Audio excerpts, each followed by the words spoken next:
హరీష్ రావు గారు, మీరు కృష్ణా జలాల గురించి ఈరోజు అన్యాయం జరుగుతుందని మాట్లాడటం చూస్తే నాకే కాదు తెలంగాణ ప్రజలకు కూడా నవ్వు వస్తుంది.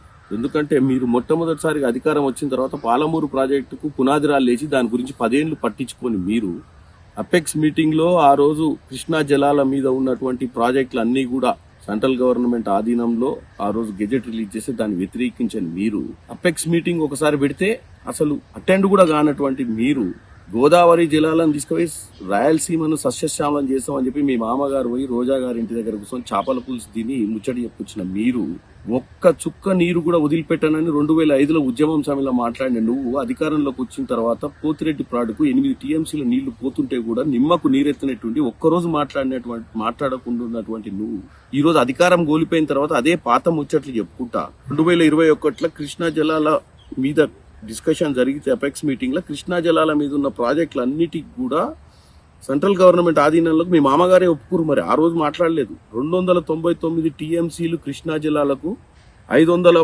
చిల్లర టీఎంసీలు ఆంధ్రప్రదేశ్కి ఇచ్చినప్పుడు మరి ఆ రోజు ఎందుకు డిస్కస్ చేయలేదు మీరు? ఆ రోజు నిలదీయాల్సింది మీరే కదా. ఆ రోజు నిలదీయకుండా ఈ రోజు మీకు చిత్తశుద్ధి ఉన్నట్టుగా తెలంగాణ ప్రజల ముందు మాట్లాడితే కృష్ణా జలాల మీద ఎవరు ఒప్పుకునే పరిస్థితి లేదు అని మీకు తెలియజేస్తున్నాను. హరీష్ రావు గారు, దయచేసి మీరు ఒకటే గుర్తుపెట్టుకోండి. మీకు తెలంగాణ ప్రజలు 10 ఏళ్ళు అవకాశం ఇచ్చిర్రు. మీకు 2000 ఉన్న చిత్తశుద్ధి 2014 నుంచి 24 దాకా లేదు.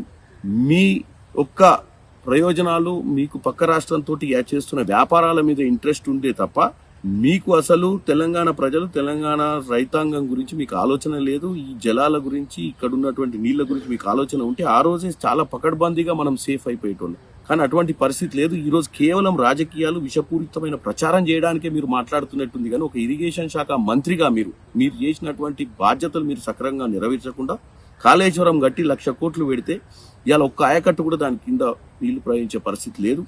ఎందుకంటే మీరు చేసిన దౌర్భాగ్య పాలన ఒక కాళేశ్వరంలోనే అర్థమవుతుంది.